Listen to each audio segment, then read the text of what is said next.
ಕರ್ನಾಟಕದ ಶ್ರೇಷ್ಠ ಯೋಧರಲ್ಲಿ ಒಬ್ಬನನ್ನು ಬ್ರಿಟಿಷ್ ಸೈನ್ಯಕ್ಕೆ ಸೋಲಿಸಲಾಗಲಿಲ್ಲ. ಬದಲಾಗಿ ಅವನು ತನ್ನ ಸ್ವಂತ ರಕ್ತ ಸಂಬಂಧದವರಿಂದ ಸೋಲಿಸಲ್ಪಟ್ಟ. ತನ್ನ ನಾಡಿನ ರಾಣಿ, ಭೂಮಿ ಮತ್ತು ಜನರಿಗಾಗಿ ಹೋರಾಡಿದ ವ್ಯಕ್ತಿ. ಆದರೆ ಅವನು ಎದುರಿಸಿದ ದ್ರೋಹ ಇಂದಿಗೂ ಕಿತ್ತೂರಿನಾದ್ಯಂತ ಪ್ರತಿಧ್ವನಿಸುವಷ್ಟು ಆಳವಾಗಿದೆ. ಇದು ಕ್ರಾಂತಿವೀರ ಸಂಗೊಳ್ಳಿ ರಾಯಣ್ಣನ ಕೊನೆಯ ಕ್ಷಣಗಳ ಕಥೆ. 1820 ಹಾಗೂ 1830ರ ದಶಕದ ಕರ್ನಾಟಕ.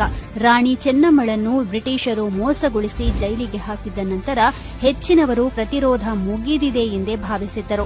ಆದರೆ ಒಬ್ಬ ವ್ಯಕ್ತಿ ತಲೆಬಾಗಲು ನಿರಾಕರಿಸಿದ.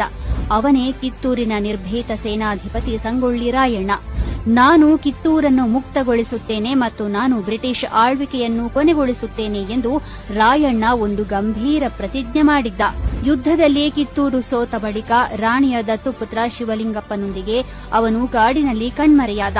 ಅಡಗಿಕೊಳ್ಳಲು ಅಲ್ಲ, ಬದಲಾಗಿ ಕ್ರಾಂತಿಯನ್ನು ಹುಟ್ಟುಹಾಕಲು. ರಾಯಣ್ಣ ಕಾಡುಗಳನ್ನು ಕೋಟೆಗಳನ್ನಾಗಿ ಮತ್ತು ರೈತರನ್ನು ಹೋರಾಟಗಾರರನ್ನಾಗಿ ಪರಿವರ್ತಿಸಿದ. ಅದ್ಭುತ ಗೆರಿಲ್ಲಾ ಯುದ್ಧದ ಮೂಲಕ ಬ್ರಿಟಿಷರು ನಿರೀಕ್ಷಿಸದ ರೀತಿಯಲ್ಲಿ ಅವನು ಸರ್ಕಾರಿ ಕಚೇರಿಗಳನ್ನು ನಾಶಪಡಿಸುವುದು, ಅವರ ಖಜಾನೆಗಳನ್ನು ದೋಚುವುದು, ಬ್ರಿಟಿಷರಿಗೆ ಸಹಾಯ ಮಾಡಿದ ಭ್ರಷ್ಟ ಭೂಮಾಲೀಕರನ್ನು ಶಿಕ್ಷಿಸುವುದು, ಅಸಹಾಯಕರನ್ನು ರಕ್ಷಿಸುವುದು ಮತ್ತು ಜನಸಾಮಾನ್ಯರಿಗೆ ಸ್ಫೂರ್ತಿ ನೀಡುವುದು, ಹೀಗೆ ತನ್ನ ಹೋರಾಟ ಮುಂದುವರೆಸಿದ್ದ. ಕಿತ್ತೂರಿನ ಜನರು ಅವನನ್ನು ಬೆಂಬಲಿಸಿದ್ದಷ್ಟೇ ಅಲ್ಲ, ಅವನನ್ನು ಪೂಜಿಸುತ್ತಿದ್ದರು. ಅವರಿಗೆ ರಾಯಣ್ಣ ಬಂಡಾಯಗಾರನಾಗಿರಲಿಲ್ಲ, ಅವನು ಭರವಸೆಯ ವ್ಯಕ್ತಿಯಾಗಿದ್ದ. ಬ್ರಿಟಿಷರಿಗೆ ಶೀಘ್ರದಲ್ಲೇ ಈ ಒಬ್ಬ ವ್ಯಕ್ತಿ ನಮ್ಮ ದೊಡ್ಡ ದುಸ್ವಪ್ನವಾಗುತ್ತಿದ್ದಾನೆ ಎಂದು ಅರಿವಾಯಿತು. ಹೆಣೆದೇ ಬಿಟ್ಟರೂ ದ್ರೋಹದ ಬಲೆ. ಯುದ್ಧದಲ್ಲಿ ಅವನನ್ನು ಸೋಲಿಸಲು ಸಾಧ್ಯವಾಗದೆ ಬ್ರಿಟಿಷರು ಕುತಂತ್ರದತ್ತ ತಿರುಗಿದರು.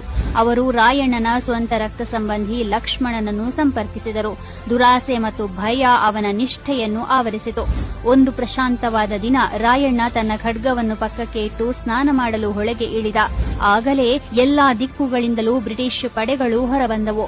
ರಾಯಣ್ಣ ಶಾಂತವಾಗಿ ಲಕ್ಷ್ಮಣ ಹಿಡಿದಿದ್ದ ತನ್ನ ಖಡ್ಗವನ್ನು ಕೇಳಿದ. ಆದರೆ ಅದನ್ನು ರಾಯಣ್ಣನಿಗೆ ಕೊಡುವ ಬದಲು ಅವನು ಅದನ್ನು ಬ್ರಿಟಿಷರಿಗೆ ಕೊಟ್ಟುಬಿಟ್ಟ. ಆ ಒಂದೇ ಒಂದು ದ್ರೋಹದ ಕ್ಷಣ ಒಬ್ಬ ಕ್ರಾಂತಿವೀರನ ಭವಿಷ್ಯವನ್ನು ನಿರ್ಧರಿಸಿತು. ರಾಯಣ್ಣ ಸೆರೆ ಹಿಡಿಯಲ್ಪಟ್ಟ.